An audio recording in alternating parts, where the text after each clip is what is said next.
Olá pessoal, bem-vindos a mais uma videoaula da disciplina obrigatória Matemática Aplicada à Economia, disciplina oferecida pelo Departamento de Economia da Faculdade de Economia, Administração e Contabilidade de Ribeirão Preto, na Universidade de São Paulo. Eu sou o professor Ricardo Luiz Chaves Feijó.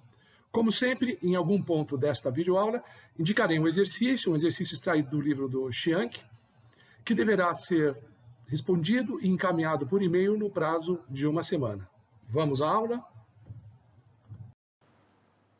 Muito bem, nós vimos as equações diferenciais, depois as equações adiferenças, e agora vamos entrar num tópico novo, que são sistemas de equações diferenciais ou equações adiferenças, que nós vamos chamar de equações diferenciais e equações adiferenças simultâneas. Até aqui, a análise da dinâmica da variável dependente foi feita com base em uma única equação dinâmica, equação diferencial ou equação adiferenças, envolvendo uma variável independente e apenas uma variável dependente. Agora, veremos métodos que permitem analisar o movimento dessa variável, mais de uma variável dependente, inclusive, a partir de um sistema de equações dinâmicas simultâneas. A solução de sistemas dinâmicos segue a mesma metodologia das equações individuais, quando analisamos o conjunto das soluções particulares da equação completa e o conjunto das funções complementares à solução da homogênea associada. Mas como aqui nós temos mais de uma equação, a gente não tem simplesmente um termo da solução particular e um termo associado à função complementar ou solução geral da homogênea, nós temos um conjunto de soluções particulares e um conjunto das funções complementares, que são as soluções gerais das homogêneas associadas. As soluções particulares representam os valores de equilíbrio intertemporal das variáveis dependentes. No sistema eu tenho mais de uma variável dependente, como eu disse. E as segundas, as soluções particulares, indicam as soluções gerais da equação homogênea, indicam os desvios em relação aos respectivos equilíbrios intertemporais. A estabilidade dinâmica, naturalmente, irá depender dos sinais e dos valores das raízes características. Se for o caso de equações diferenciais, vai depender do sinal. Se for no caso de equações adiferenças, vai depender do sinal e do módulo, o fato do módulo ser maior ou menor que 1, como nós vimos no caso de equações adiferenças. Muito bem, vamos comentar um pouco sobre o aparecimento de sistemas dinâmicos na análise econômica. Sistemas de equações dinâmicas descrevem um conjunto de padrões de variações interativas. Cada equação dinâmica, por si só, descreve um único padrão de variação, especialmente em se tratando de equação de ordem a partir de 2. No entanto, interessamos-nos agora por padrões de variação interativos descritos por um sistema de equações dinâmicas. A título de exemplo, assinale-se o caso de modelos econômicos multissetoriais, nos quais apresenta-se uma equação dinâmica para cada setor da economia, e se trabalha com a hipótese descritiva de que um setor interfere em ao menos um outro setor da economia. Nesse sentido, desenvolve-se o modelo dinâmico de insumo-produto, com N indústrias cujas variações nos respectivos resultados repercutem dinamicamente nas outras indústrias. Um outro exemplo que se pode citar vem do modelo de mercado de equilíbrio dinâmico geral, modelo de equilíbrio geral dinâmico, em que N mercadorias se interrelacionam por ajustes de preços. Então, nós temos várias variáveis dependentes que estão associadas a diferentes setores da economia, e essas variáveis dependentes, elas afetam umas às outras, exatamente porque esses setores da economia se relacionam. Muito bem. Pode-se observar que inexistem padrões de variação interativos em modelos de um único setor. Em geral, quando se trata de um modelo de um único setor, ele pode ser descrito por uma única equação diferencial ou equação adiferenças, e quando se utiliza mais de uma equação em modelos de um único setor, é simplesmente para tentar simplificar, rebaixar a ordem da equação e facilitar o tratamento analítico. Nós veremos isso na aula. Mas, em geral, quando você tem modelos de equações simultâneas, cada equação está associada e cada correspondente respectiva variável dependente está associada a um setor da economia. Por exemplo, um modelo de equilíbrio geral, em cada equação você tem um preço ou uma quantidade que diz o comportamento do preço e da quantidade daquele mercado específico. Então você tem tantas equações quantos mercados aparecerem nesse modelo de equilíbrio geral. Apenas na economia em escala maior, portanto, identificam-se aspectos diferentes da economia, com um setor afetando ao outro em seu comportamento dinâmico.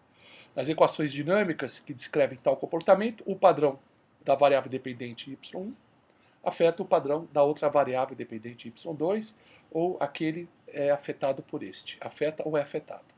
Em alguma situação, a interação pode não ocorrer, quando variações de y1 depende apenas de y1, etc., não depende de uma outra variável dependente nesse modelo. No caso visto do modelo de inflação-desemprego, note que o padrão da expectativa de inflação, que era a variável π, também depende do padrão da taxa de desemprego U por meio da inflação P. E também o padrão de U, da taxa de desemprego, depende da expectativa de inflação. De modo que as dinâmicas da expectativa de inflação e da taxa de desemprego são determinadas simultaneamente. E uma equação dinâmica dessas depende da outra. Embora a gente possa chegar a uma equação dinâmica, como nós fizemos, para cada uma dessas variáveis endógenas, mas essas variáveis, inflação, expectativa de inflação e taxa de desemprego, elas estão correlacionadas.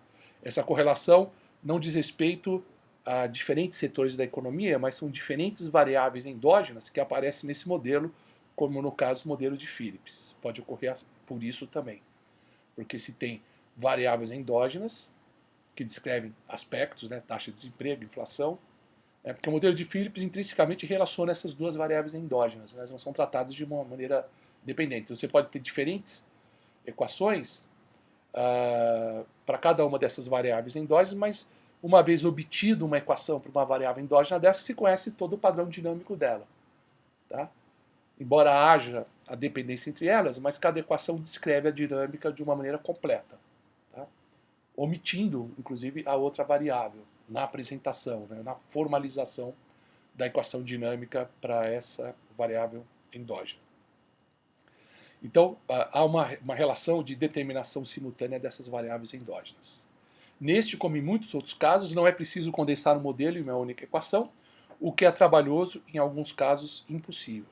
Tá? Então, você não tem uma única equação dinâmica com mais de uma variável dependente. O que a gente fez no modelo de Phillips é chegar numa equação dinâmica para cada variável dependente. Então, na verdade, a gente, para descrever de uma maneira completa as variáveis endógenas do modelo de Phillips, a gente tem um sistema de equações, cada equação associada a uma variável em particular. Bom, uma outra técnica em que aparecem sistemas de equações simultâneas é essa técnica, né, de alterar a ordem de uma equação. Quer dizer, uma única equação de ordem elevada pode ser tratada com um sistema de equações simultâneas de ordem mais baixa. É essa técnica que nós vamos aplicar. Quer dizer, nós não vamos estar aqui preocupados com tratamento intersetorial, com a relação entre setores da economia. Nós vamos trabalhar com equações dinâmicas nesta videoaula como uma técnica em que se reduz a ordem das equações diferenciais ou adferências. Uma equação diferencial ou adferências de enésima ordem e uma única variável dependente, nós vamos trabalhar com uma única variável dependente, e vamos transformar essa equação de enésima ordem em um sistema de n equações diferenciais ou adferências, se tiver no caso de equações adferências, simultâneas, de primeira ordem em n variáveis. Então nós vamos criar mais variáveis nesse sistema de uma maneira artificial para reduzir a ordem da equação diferencial da equação adferências. Por exemplo, uma equação de segunda ordem pode transformar-se em duas equações simultâneas de primeira ordem com duas variáveis, e vice-versa. Ou seja, duas equações simultâneas de primeira ordem com duas variáveis pode ser transformada numa única equação com uma única variável, mas agora uma equação de segunda ordem. Então a gente introduz variáveis artificiais para a gente reduzir a ordem da equação, mas a gente aí vai ter mais equações. Tá? A vantagem desse procedimento é que fazendo, reduz a ordem das equações ao mínimo, ao custo de se trabalhar agora com muitas equações, muitas variáveis, e não apenas uma única equação e uma única variável dependente. Vamos generalizar, então. Seja a equação a diferenças de segunda ordem. Vamos dar um exemplo específico, né, para coeficientes em termos genéricos, né, a gente não vai especificar, mas é um exemplo específico, na verdade, uma equação a diferenças de segunda ordem como essa. Yt mais 2 mais A1, y de t mais 1, mais A2, y de t é igual ao termo constante C. Vamos introduzir uma nova variável, digamos, artificial. Vamos dizer que xt é, por definição, y de t mais 1. O que implica que, por definição, x de t mais 1 é igual a y de t mais 2, porque y é sempre deslocado para frente, né? Então agora nós vamos ter, ao invés de uma única equação a diferenças de segunda ordem, temos agora duas equações de primeira ordem simultâneas. Então, substituindo, né, no lugar de y t mais 2, a gente põe x de t mais 1, porque o x é deslocado um período em relação a y, né, um período atrás, então x de t mais 1, mais A1 no lugar de y de t mais 1, a gente põe xt, mais A2, né, yt, mantém o yt aí, é igual a c. Então essa equação, ela não tem uma variável endógena, o y, em vários períodos. Passa a ter duas variáveis endógenas, né, o y e o x. Só que agora a ordem máxima dessa equação, a defasagem máxima, é em t mais 1. Então essa é uma equação de primeira ordem. Enquanto originalmente, quando tinha uma variável só, a equação era de segunda ordem. E a outra equação que a gente introduziu é exatamente na definição da variável artificial. Então, como x de t é, por definição, y de t mais 1, então você pode escrever que y de t mais 1 menos x de t é igual a 0. A equação ficou homogênea naturalmente. Então, nós temos agora o sistema com duas equações, e observe que essas duas equações são equações de primeira ordem, né? Porque o índice mais alto da primeira equação é esse t mais 1 do x, e o índice mais alto, o subíndice mais alto da segunda equação, é esse t mais 1 do y. Então, são duas equações de primeira ordem. Tá? Então, se eu tiver equações de ordem mais alta, aplica-se um procedimento análogo conforme o próximo exercício. Então, uma equação de segunda ordem se transformou em duas equações de primeira ordem. Se eu tiver uma equação de terceira ordem, vou transformar em três equações de primeira ordem, vou ter que criar duas variáveis artificiais. Aqui eu criei uma variável artificial apenas. Vamos a um exemplo? Então, a guisa de exemplo, esse exercício, tá? Cujo enunciado é o seguinte. Transforme a equação a diferenças de terceira ordem com coeficientes e termos constantes y de t mais 3, mais y de t mais 2, menos 3y de t mais 1, mais 2y de t igual a 0, em um sistema de equações a diferenças de primeira ordem. Muito bem. Então nós vamos introduzir variáveis artificiais. No caso, nós vamos ter que introduzir duas variáveis artificiais. A primeira é a x de t, que é o y de t mais 1, e a primeira é o w de t, que é o x de t mais 1. Tá? Ok? Então, o que implica em... Então, se o x de t é y de t mais 1, então x de t mais 1 é igual a y de t mais 2, sempre deslocando um período. E o w de t mais 1 é igual a x de t mais 2, tá? Sempre andando um período a mais no x em relação ao w. E, pegando a primeira equação, x de t mais 2 é y de t mais 3. Para a gente substituir a defasagem de terceira ordem que aparece na equação original. Com base nessas variáveis artificiais, constrói-se um sistema de equações a diferenças de primeira ordem. Qual era a equação original? Era y de t mais 3, no lugar de y de t mais 3, a gente coloca w de t mais 1, não põe um x de t mais 2, porque eu quero tudo reduzir para equações de primeira ordem. Então fica w de t mais 1, o segundo termo era y de t mais 1, e y de t mais... Perdão, o segundo termo era y de t mais 2, e y de t mais 2 é x de t mais 1. Mas eu posso também, no lugar de x de t mais 1, colocar w de t, né, para ter a menor ordem possível. Então a menor ordem aparece na variável w. Então eu coloco w de t. O outro termo é menos 3y de t mais 1, e y de t mais 1 é x de t, então menos 3x de t. Aí mantenho mais 2y de t igual a 0. Então a primeira equação, olha, fica uma equação, que era uma equação de terceira ordem, com essas duas variáveis, que eu tive que criar w e x, mas virou uma equação de primeira ordem. A segunda e a terceira equação é o que aparece na definição de W e de X. Né? Então, como o WT é x de t mais 1, eu posso escrever x de t mais 1 menos WT igual a zero. Eu estou colocando o WT abaixo do WT da equação acima. E a terceira equação, que entrou na definição do y, né? Então, a gente tem que y de t mais 1 é igual a x de t, portanto, y de t mais 1 menos x de t igual a zero. Eu coloquei o x de t da terceira equação abaixo do x de t da primeira equação. Então, eu tenho essas três equações, tá? Agora com três variáveis. A variável original do problema, que é a variável y, e a variável x e w que foram criadas artificialmente. Vamos para outro exercício? Transforme a equação diferencial de segunda ordem, com coeficientes e termo constante, x, y, duas linhas de t, mais a1, y linha de t, mais a2, y de t igual a zero, em um sistema de equações diferenciais de primeira ordem. Esse exemplo foi adicionado para a gente trabalhar também com equações diferenciais. Vamos trabalhar sempre com equações de diferenças, equações diferenciais. Vamos tratar simultaneamente dos dois casos. Tá? A gente só não pode misturar equações de diferenças com equações de diferenciais no mesmo sistema. Porque ou você está no problema de tempo discreto ou no problema de tempo contínuo. Né? Você não pode ter uma hipótese de tempo para cada equação. Então, todas as equações ou são discretas ou todas as equações simultâneas são contínuas. Aqui são todas contínuas. Portanto, se fala em derivada. Então, tem a derivada segunda de y, a derivada primeira, né, a própria função y e os coeficientes a1 e a0. Tá? Essa equação é homogênea, né, porque ela é igual a zero. Né? Eu quero transformar em um sistema de equações diferenciais de primeira ordem. Então vamos introduzir variáveis artificiais. A primeira variável é o x de t. Aqui está, né, nesse slide. O x de t é o y'. Portanto, o x' é y duas linhas, né, que eu estou derivando essa equação membro a membro. Então, x', se x é y', x' é y duas linhas. E vamos construir o sistema de equações diferenciais de primeira ordem.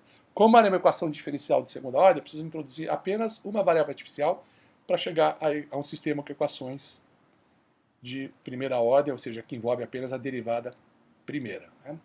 Então, vamos ao sistema original. Então lá aparecia y duas linhas, x', então ficou x'.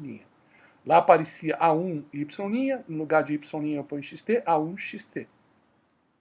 Mantém a2, y de t, mantém esse a2, y de t igual a zero.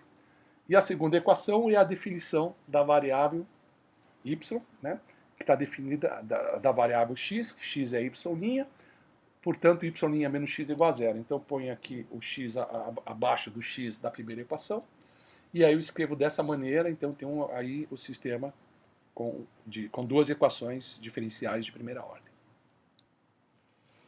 Bem, vamos aprender a resolver essas equações dinâmicas simultâneas, resolver o sistema de equações dinâmicas, tanto no caso diferencial como nas equações de tempo discreto, equações a diferenças.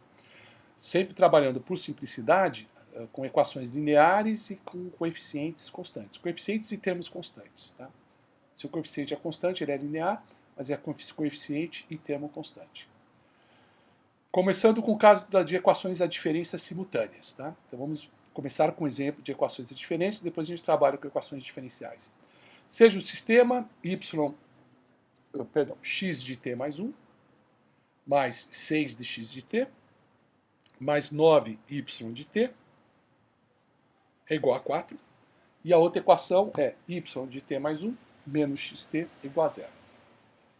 Tá? Então, resolver esse sistema é encontrar a variável discreta x de t e y de t que satisfaçam as variáveis que satisfaçam ambas as equações. Ok?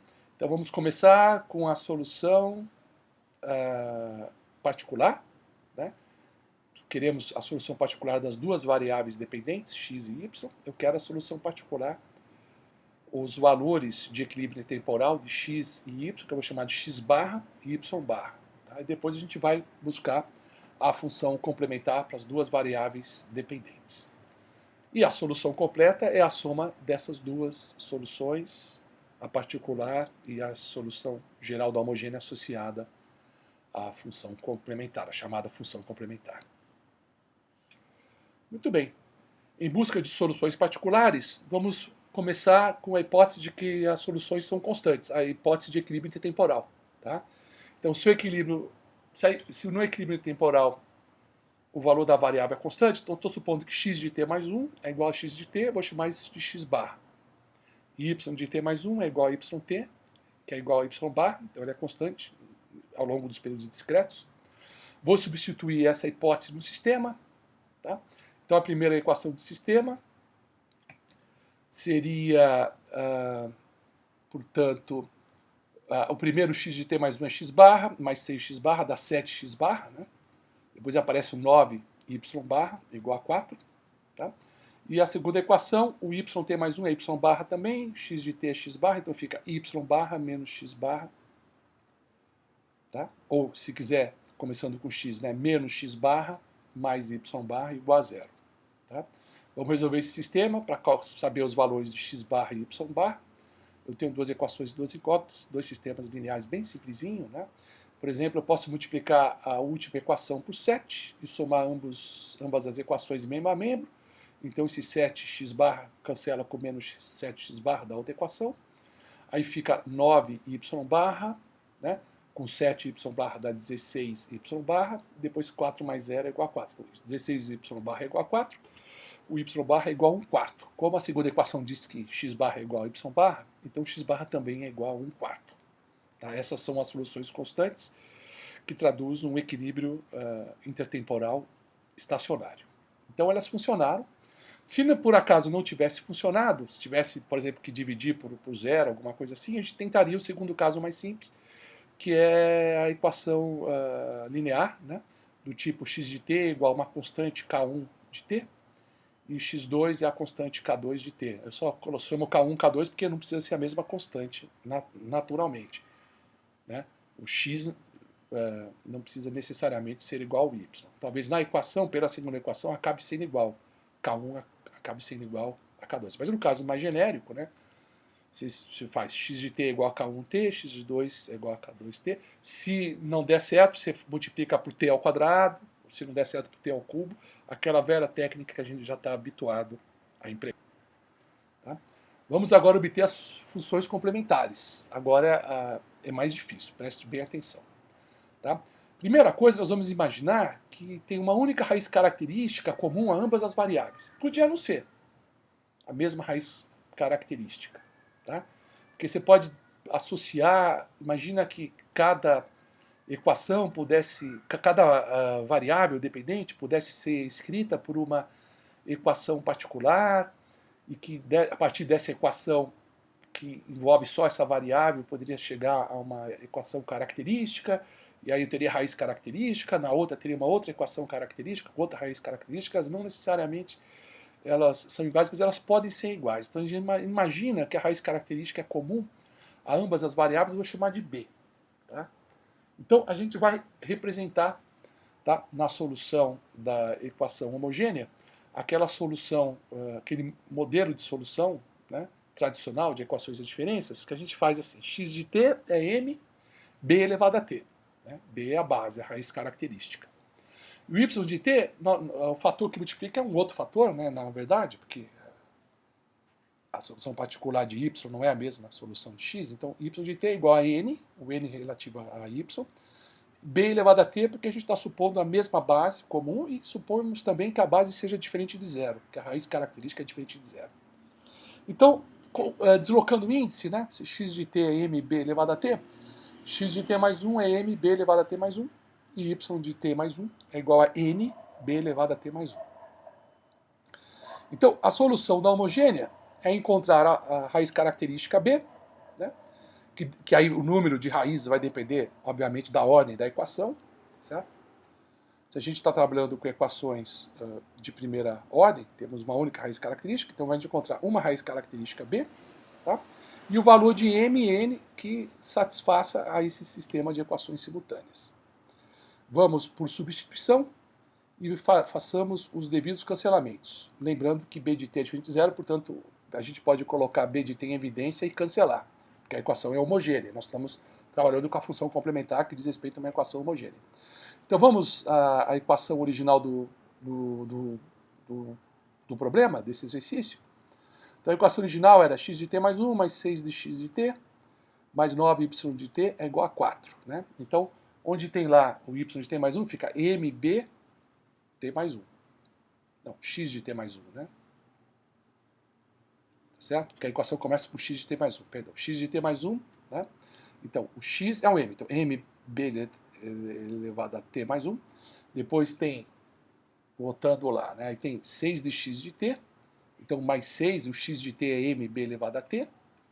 Aí, mais 9y de t. Então, mais 9y de t é nb elevado a t. Mais 9n elevado a n vezes b elevado a t é igual a 0. E a segunda equação é y de t mais 1 menos x de t igual a 0. Então fica, aqui é o y de t mais 1, é nbt mais 1, né? Menos x de t, então fica menos mb elevado a t igual a 0.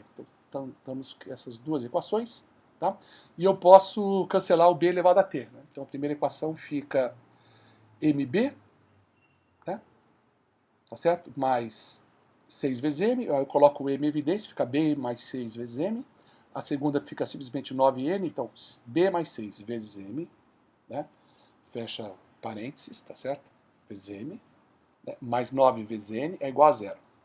E a segunda equação, cancelando b elevado a t, fica simplesmente menos m, coloquei o m na frente, tá? Fica menos m, mais b vezes n igual a 0. Tá? Então veja, m e n são variáveis. Tá? Então esse sistema é um sistema que tem duas variáveis, m e n, tá? Duas equações, mas tem também o parâmetro, vamos chamar assim, o parâmetro b. Né? E o b depende da equação característica, da raiz característica. Então veja que o valor de m e n depende da raiz característica b. Para cada valor de b, eu tenho um conjunto de m e n que satisfaz esses dois sistemas de equações, porque o b aparece nas duas equações também. Tá? Bom, essa equação sempre tem solução trivial, né? Se eu fizer m igual a n igual a 0, a solução trivial, mas isso eu estou dizendo que não tem função complementar, que não tem desvio. Né? Ok?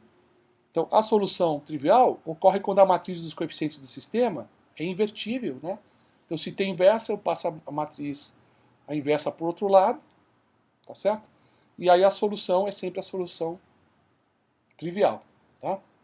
Mas x de t e y de t igual a 0 é um caso sem interesse, coloca as variáveis dependentes sempre nos valores de equilíbrio intertemporal, sem nenhum desvio de curto prazo. A função complementar é nula. Mais interessante é buscar uma solução não trivial. Tá? Aí sim você tem uma solução, uma função complementar que é não nula, quando eu tenho a solução não trivial. Então, para que haja solução não trivial, o determinante tem que ser igual a 0, né? Porque aí você não pode passar o determinante para o outro lado. Né? Tá certo? Porque você não pode, é a ideia que você não pode dividir por 0, né? Então a matriz de coeficientes do sistema de equações, ela tem que ser singular, ou seja, com determinante nulo. Tá? É interessante, quando você impõe essa condição de singularidade da matriz dos coeficientes do sistema, é que você tem uma relação que envolve a raiz característica. É daí que sai a raiz característica. Tá?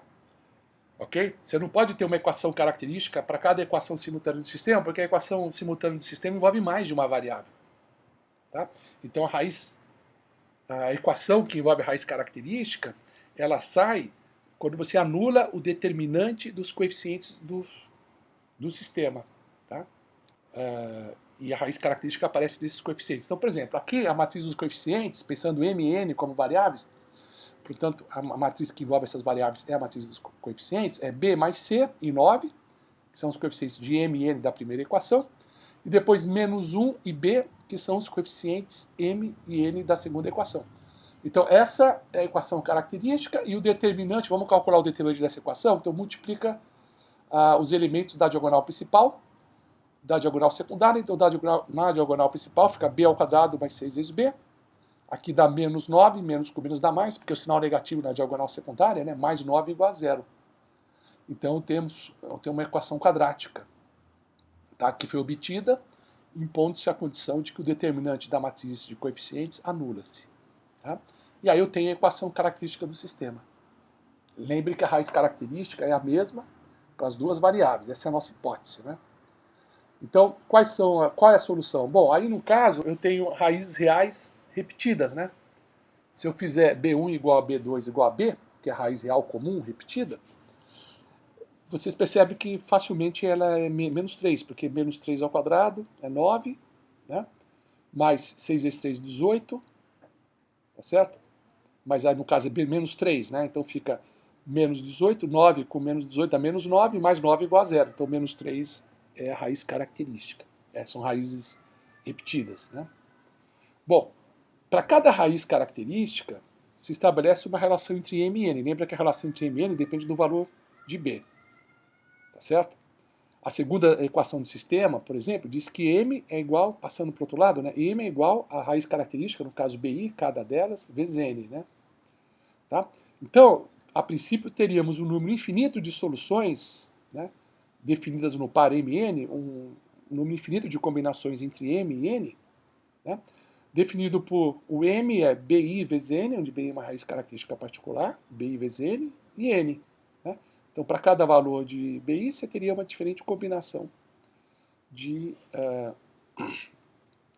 soluções, né, de soluções associada à raiz característica. Tá? Você tem uma solução possível, tá certo? Para cada valor de m, de n, tá? E para cada raiz característica. Né? Porque a relação entre m e n depende da raiz característica. M é b vezes n. Uma raiz característica é bi em particular, então m é bi vezes n. Né? Então, para cada valor de n, tá? Você tem um correspondente valor de m que depende, um valor de m que depende da raiz característica. Nesse caso, as raízes são repetidas, né? Ok? Então a gente precisa construir um segundo termo que tem que ser linearmente independente na expressão da função complementar. Tá?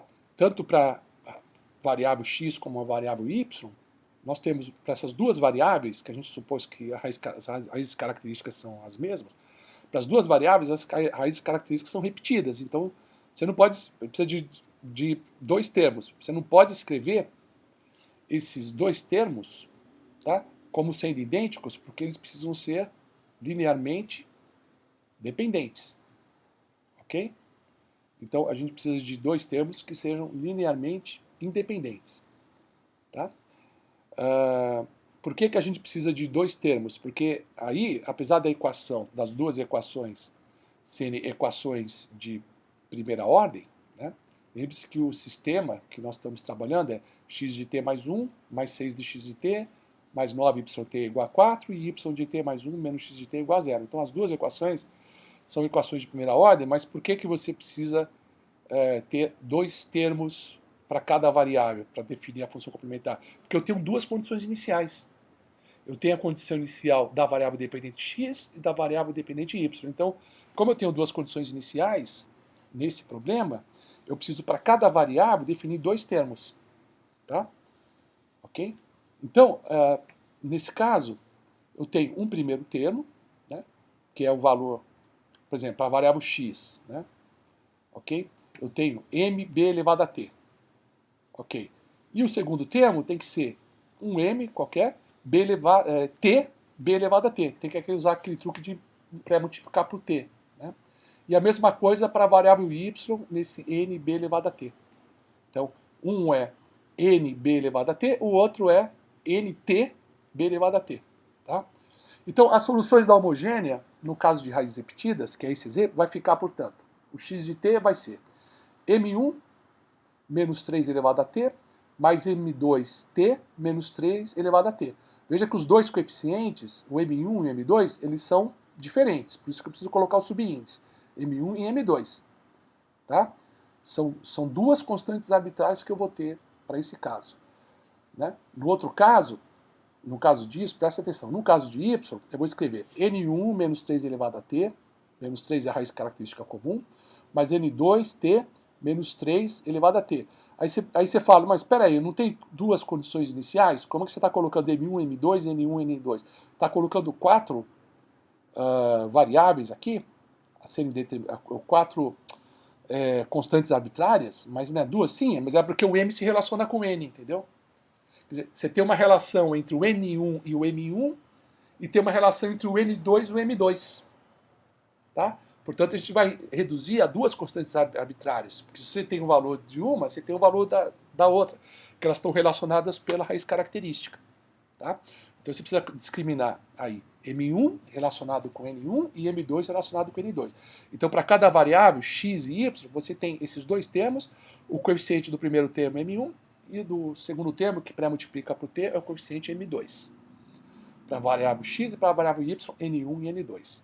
Então, eu tenho esse sistema com M1, M2, N1, N2, sendo que MI, cada um desses M's, e o NI correspondente satisfaz o sistema de equação original, em que x de t mais 1 mais 6 de x de t mais 9 y de t igual a 4 e y de t mais 1 menos x de t igual a 0.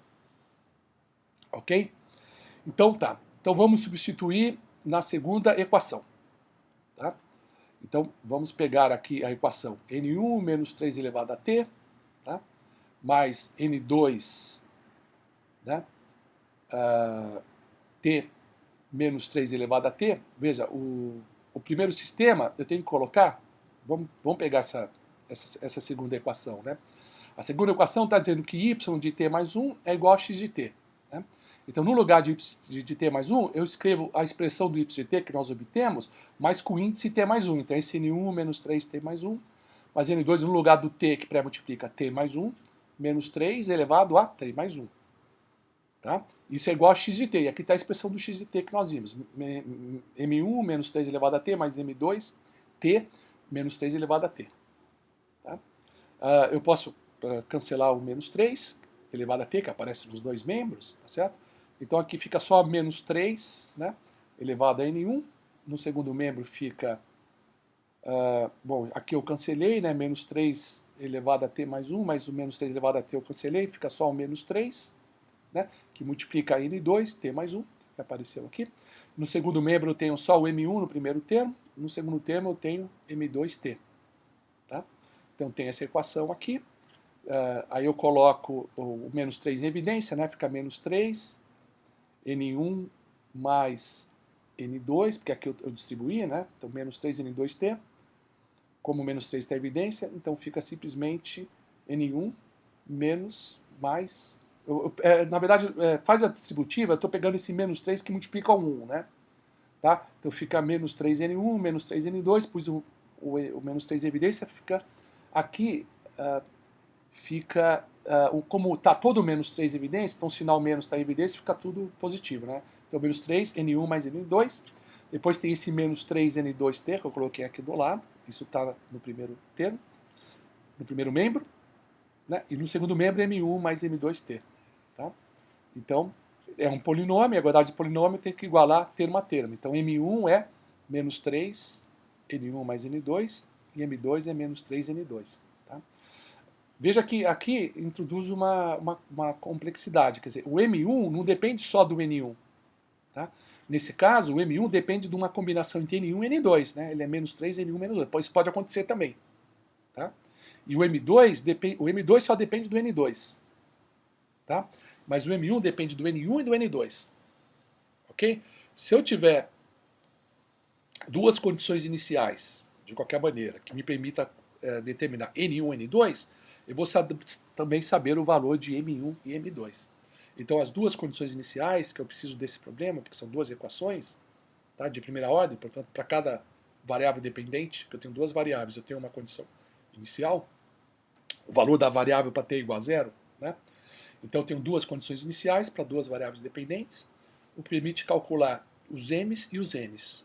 Né? Essas quatro variáveis, M1, M2, N1, N2, são determinadas pelas duas condições iniciais, uma para cada variável dependente, certo? Muito bem. Então, os valores de M1 e M2 dependem dos valores de N1 e N2. Tá? Se eu fizer N1 igual a 3 e N2 é igual a 4, então o M1 é menos 3A3 mais A4, e a variável M2 é menos 3A4. Tá? Então, podemos escrever agora a solução das equações homogêneas associadas a esse sistema de equações simultâneas em x e y, como sendo, então, o x de c, né, da função complementar, é menos 1 menos 3 elevado a t, mais m2t menos 3 elevado a t, ok? Que isso é igual a gente coloca no lugar de m1 a gente põe menos 3 a 3 mais a 4, vezes menos 3 elevado a t. Né? No lugar de M2, a gente coloca menos 3A4. Tá? Esse mais com esse menos não ficou muito elegante, quer dizer, é o mais vezes o menos, né? Tá? Eu já podia ter resolvido isso, mas tá lá, mas dá para entender, né? Mais, ou então podia abrir isso entre parênteses, né? Mais menos 3AT, que multiplica T, menos 3 elevado a T. Né? Isso dá, isolando tudo que aparece em A3, só tem aquele primeiro termo dentro dos parênteses, tá certo? Então fica menos 3AT, menos 3 elevado a T. Depois fica o menos 3AT, que aparece nos outros dois termos.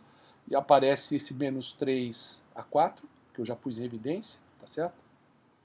Tá? Que aqui corresponde àquele 1, e no outro aparece um T também, né? Então é o T que aparece dentro dos parênteses, né? Então fica menos 3A4, T mais 1, vezes menos 3 elevado a T. Tá?